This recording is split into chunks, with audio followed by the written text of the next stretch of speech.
સ્વાગત છે વિદ્યાર્થી મિત્રો આજના નવા વિડીયોમાં। સરળ સંસ્કૃત સાથે જોડાયેલા રહેજો। અર્થ વિસ્તાર માટે મોસ્ટ આઈએમપી શ્લોક જેનો આજે આપણે અભ્યાસ કરવાનો છે, જે બોર્ડમાં આમાંથી જ પૂછાશે। જોઈએ પહેલા નંબરનો શ્લોક। યથા ચતુર્ભી કનકમ પરીક્ષતે નિર્ઘષણમ ચેદનમ તાપ તાડેન તથા ચતુર્ભી પુરુષ પરીક્ષતે શ્રુતેન શીલેન ગુણેન કર્મણા। અનુવાદ જોઈએ। જે પ્રમાણે ઘસવું, કાપવું, તપાવવું અને ટીપવું એમ 4 ક્રિયાઓથી સુવર્ણ પરખાય છે, તે પ્રમાણે જ્ઞાન, ચારિત્ર્ય, ગુણ અને કર્મ એ 4 વડે પુરુષની પરીક્ષા થાય છે। જોઈએ અર્થ વિસ્તાર। પ્રસ્તુત સુભાષિતના પૂર્વાર્ધમાં સુવર્ણને કઈ રીતે પારખવામાં આવે છે તે દર્શાવ્યું છે।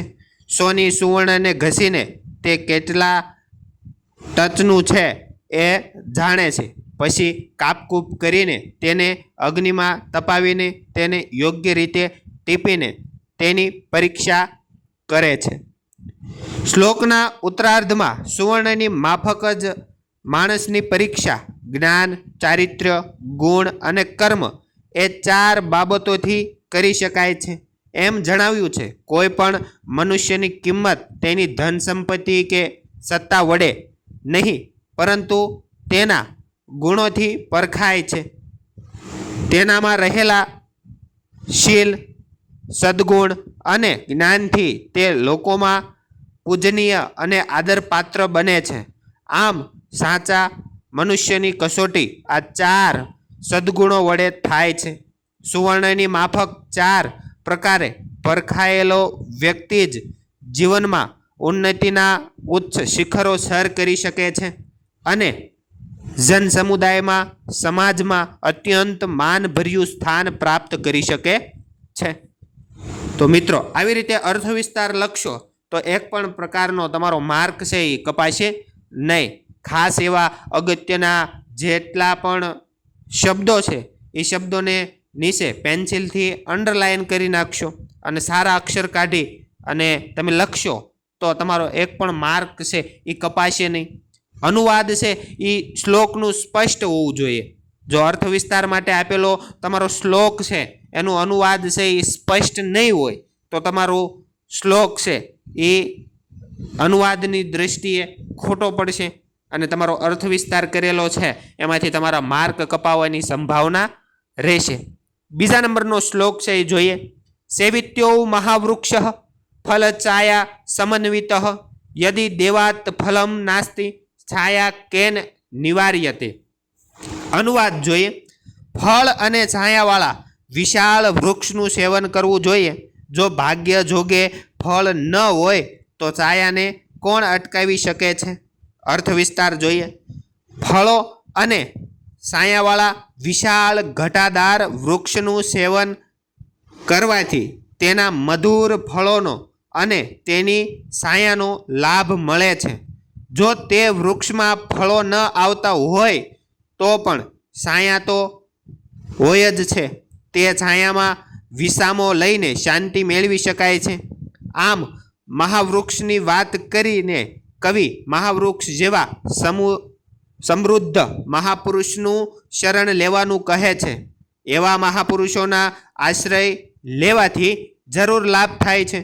પ્રસ્તુત સુભાષિતમાં અન્યોક્તિ વડે મનુષ્યને બોધ આપવામાં આવ્યો છે કે શરણ આપનાર પાસે ધન સંપત્તિ ન હોય, તેથી તેનો ત્યાગ કરવો ઉચિત નથી। ધન ન હોય પરંતુ તેમની પાસે જ્ઞાન હોય તો જ ભાગ્યને કારણે મહાપુરુષ કે સજ્જનનો આપત્તિમાં આવી પડ્યા હોય તો પણ પોતાને શરણે આવેલા લોકોને તે સુખ, શાંતિ અને જ્ઞાન તો આપે જ છે। તો આવી રીતે સરસ મજાનો શ્લોકનો અનુવાદ લખી અને અર્થ વિસ્તાર કરવાનો છે। સારા એવા ઉદાહરણો છે એ તમારે જોઈ લેવાના છે અને ક્યાંક ક્યાંક અર્થ વિસ્તારમાં છે એ ઉદાહરણો પણ તમે લખી શકો છો, જેના કારણે તમારો શ્લોક અને એનો અર્થ વિસ્તાર છે એ એકદમ આકર્ષક બનશે અને પેપર જોવાવાળા વ્યક્તિ છે એ તમારો માર્ક પણ કાપી શકશે નહીં. ત્રીજા નંબરનો શ્લોક છે એ જોઈએ. કર્મણે વાધિકારસ્તે મા ફલેષુ કદાચન મા કર્મ ફલ હેતુર્ભુ મા તે સંગોત્સવ કર્મણી.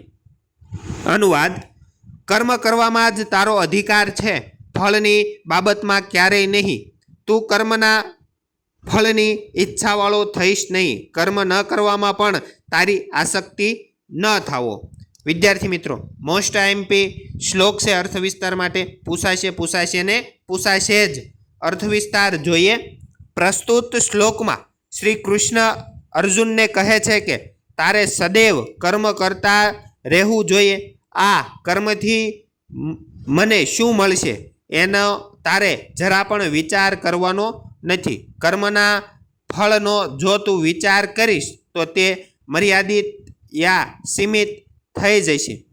કોઈ વ્યક્તિ અમુક વ્યવસાય કરતી હોય અને તેને તેનાથી અમુક આવક થતી હોય, પરંતુ જો તે આવકને લક્ષ્યમાં રાખીને જ કર્મ કરે તો ક્યારેય તેને મર્યાદિત આવક થાય.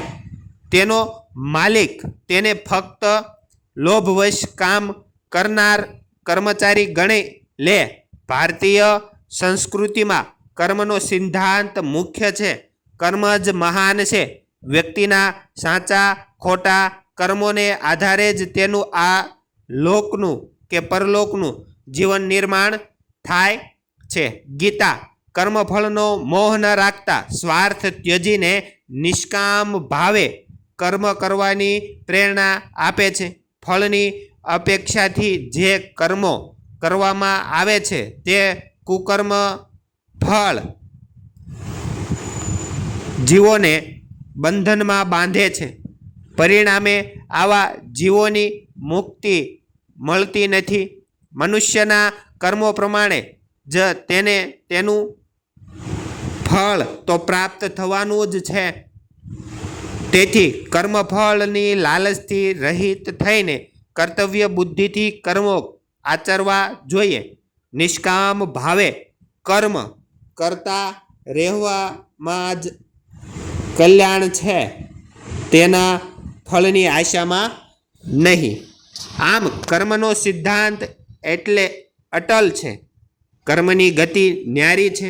પ્રાણી પોતાના શુભાશુભ કર્મોના ફળ સ્વરૂપે જ આ લોક કે પરલોકના સુખો કે દુઃખોનો ભોગતા બને છે. તેથી ફળની અપેક્ષાથી રહિત થઈને પ્રમાદ કર્યા વિના કર્મોનું આચરણ કરવું જોઈએ. તો વિદ્યાર્થી મિત્રો, આ તો ભાગ 1. કેટલાક શ્લોકો હજી પણ બાકી છે તે આપણે ભાગ 2માં મૂકવાના છે. જો હજી સુધી તમે ચેનલને સબસ્ક્રાઈબ ન કરી હોય તો સબસ્ક્રાઈબ કરી દો અને વિડીયોને આગળ શેર કરવાનું ભૂલતા નહીં. આભાર. Thank you. ધન્યવાદ.